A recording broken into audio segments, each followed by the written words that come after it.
I want to make this the best small country in the world in which to do business. My question is, what kind of business? In 2016, 4 years from now, 3 years from now, what kind of business will Ireland be doing? What kind of leadership standard will we be applying to that business? How will we as business leaders lead our businesses? And what will Ireland look like? We have had, as many of your speakers have said today, nothing but really positive indicators of our economic recovery.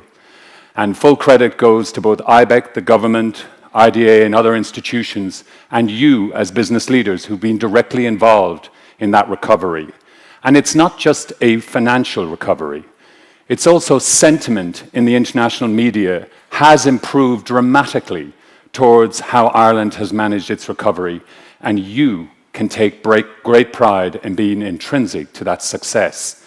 And whatever about economic recovery, more recently, we took great heart on the consumer confidence front with the ticket sales for Garth Brooks' concerts. 5 sellout concerts. Apparently we would have had 7 were it not for the fact that Croke Park residents decided that 5 nights of I've Got Friends in Low Places was about as much as they could cope with. But nevertheless, there is consumer confidence returning. As John Kennedy says, not enough, and we need lots more of it. But there are indications that we are on the road to recovery. But recovery isn't just about economic recovery, it's also about reputation recovery. And when we think about a reputation recovery, we have a legacy of some significant challenges that I would argue we should address in the next number of years alongside the Taoiseach's desire for jobs and economic prosperity and investment. Later on, you'll hear some of our speakers talk about some of those topics, but top of our list has got to be governance and transparency. We have some significant issues to address in this area, whether it's looking at the whole ethics of how we run our business, how we manage our boards, how we regulate our businesses, and last but not least, the plethora. When I talk to international CEOs abroad, they are always talking about this plethora of media coverage around tribunals, tribunals, tribunals.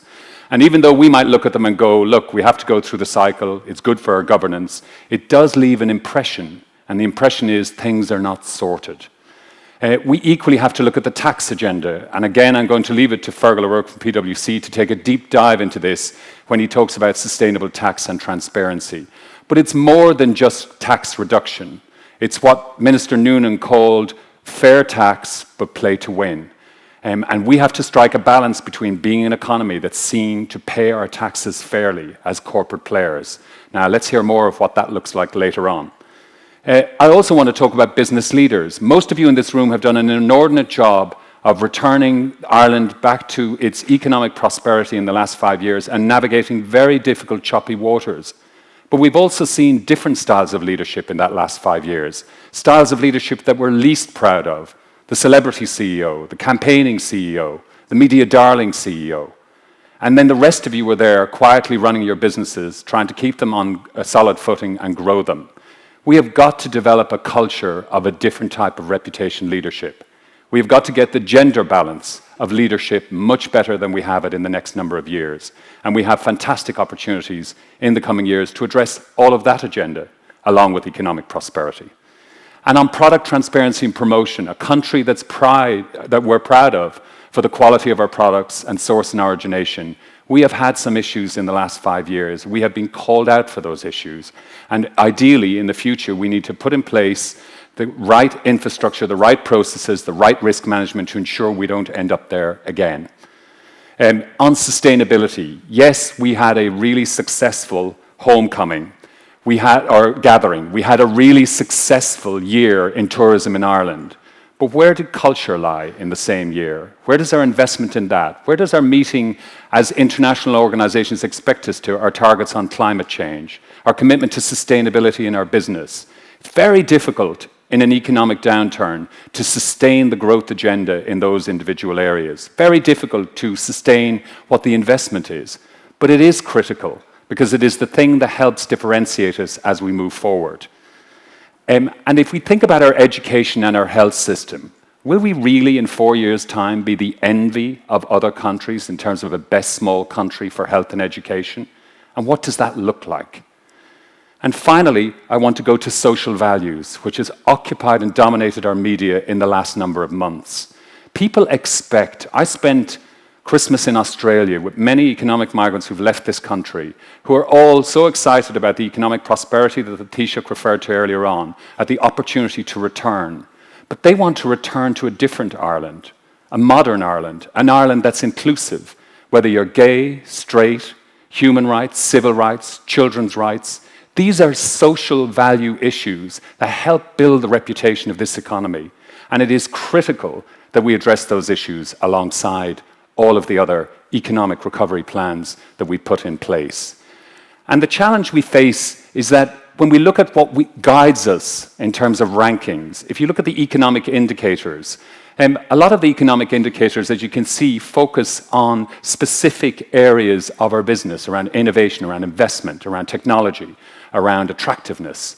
And more interestingly, if you look even at our domestic indicators, look at what's driving some of the indicators around what we think will return Ireland to a successful best small country in 2016. And I'm so thrilled that in setting up today, that Ibec, Danny McCoy and John Kennedy had the courage to put reputation as a central theme in today's conference, not as a soft topic in the middle of the agenda, but as a critical issue that if we address it alongside our economic recovery, alongside our investment agenda, alongside the creation of jobs, that we will differentiate Ireland in 4 years' time. And what are we talking about beyond these business performance indicators? What would help Ireland really begin to move the needle? Well, first, we need an inspirational vision. We talk about 2016, we talk about varying elements of it, the Taoiseach talked about it as well. But you as business leaders have to carry that message of what Ireland is trying to achieve as a business, as a country overall. We also need to address what values help us navigate it. The Taoiseach talked about credibility and integrity in the construction industry. What are the values that you and your business will use to lead and navigate our businesses going forward? And how will they reflect on the way you drive our reputation? And then you have the plethora from governance and transparency, from our commitment to leadership and your leadership, which I'll come on to talk about, to all the other critical issues of how we nurture our talent, how we commit to sustainability, how we invest as business leaders in our culture and in our society, not just in our business, and how we address those social value issues around diversity that make us an open, modern, inclusive economy. And Patrick Linnane talked earlier on about one other aspect of that inclusiveness, which is economic inclusiveness. Not ending up with two different economic trajectories, those who have and those who have not. And last but not least, which our speaker from CBI will pick up, is the whole issue of public confidence and trust in our institutions. We have to restore that, and just creating jobs won't do it. So the Taoiseach returns in 2016 to deliver the same speech. Why not have his ambition to be proud of our reputation as the best small country in which to live and do business? Now there's an aspiration to go for.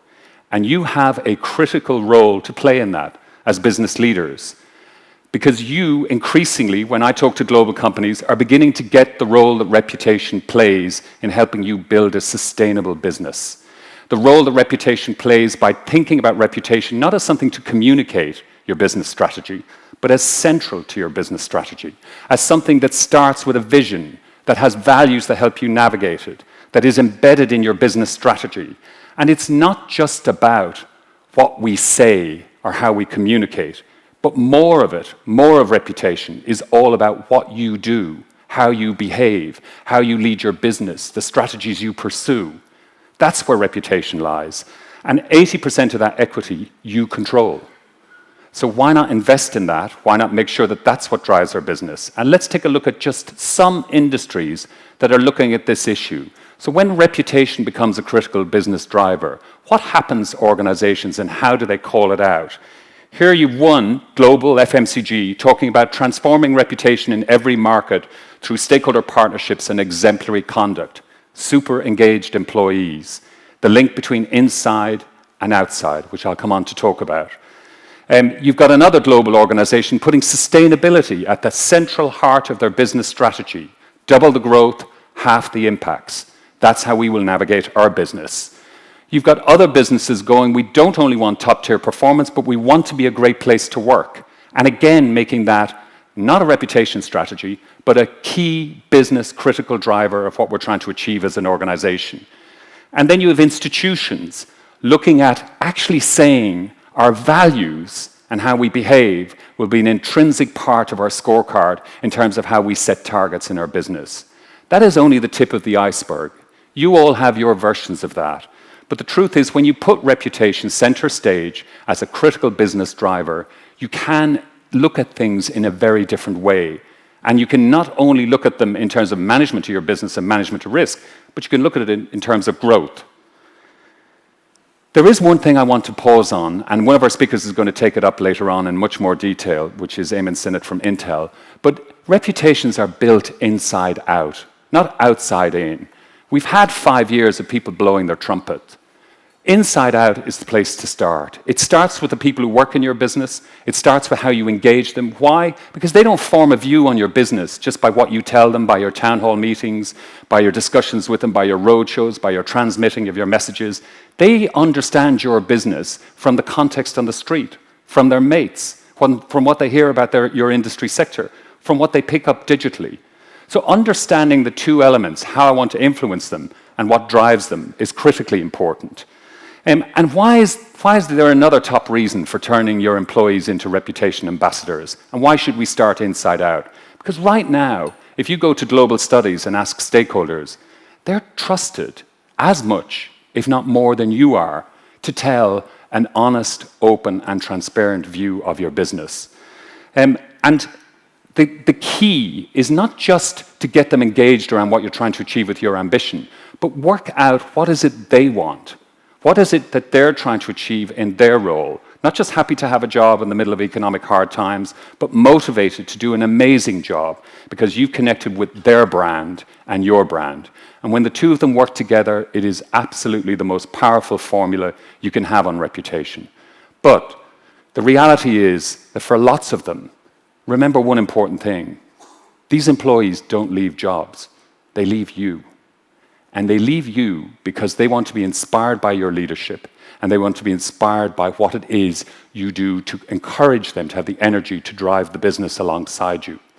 And I want to return to that final topic on leadership, because what is fascinating to watch in the leadership area is that there has been a whole raft of demands placed on you as business leaders. And I came back from a conference in Singapore recently, and it was a group, 60 CEOs, talking about reputation leadership and engaging and skilling themselves in reputation leadership. But we brought the comms directors together of their advisors the day before to go, what do you want from your business leaders? And I just want you to hear this shopping list of what they expect from you.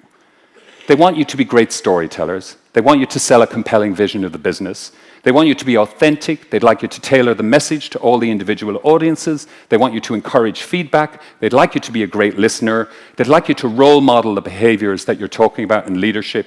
They want you to express empathy. They'd like you to connect with people. They want you to admit your failures.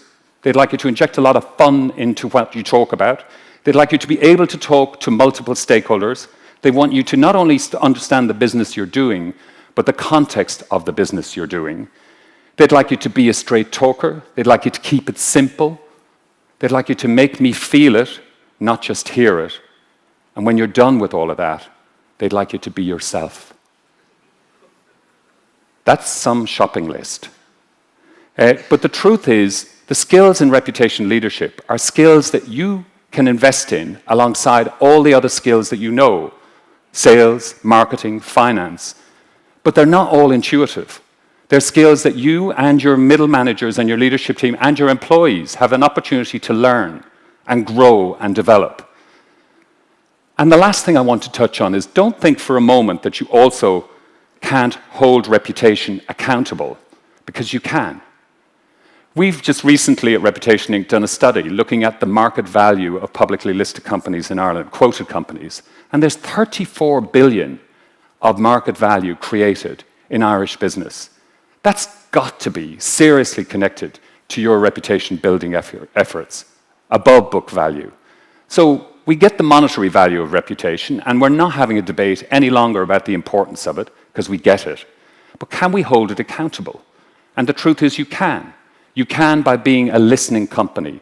You can by caring what your stakeholders say. You can by knowing what the environment is ahead of you. Don't spend time on beauty parade reputation ranking tables that choose random stakeholders and random drivers. Invest in your own reputation. Understand what that's all about. And when you do, I think you'll end up in a different place. If this sounds dreadfully like consultant speak, the only topic I want to leave you with is I did take the opportunity to talk to a number of CEOs in this room and ask them what's their reputation ambition for Ireland in 2016.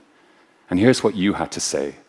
So you want this, and you've called for it. The question is what you're going to do about it. So the message is clear. No reputation, no recovery. Thank you.